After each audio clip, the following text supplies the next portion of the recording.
আসসালামু আলাইকুম।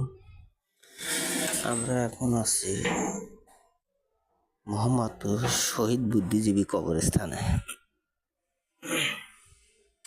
এখানে আসছি আমরা দেখার জন্য যেভাবে গণকবর দেওয়া হয়েছে, অমানবিক। এই কোটা আন্দোলনে ছাত্র ভাইরা, সাধারণ জনগণ যাদেরকে অন্যায় অত্যাচারভাবে নির্বিচারে গুলি করে মারা হয়েছে, তাদেরকে এখানে গণকবর দেওয়া হয়েছে। এই যে দেখতেছেন, এগুলা হলো কবর। এগুলো সব কবর।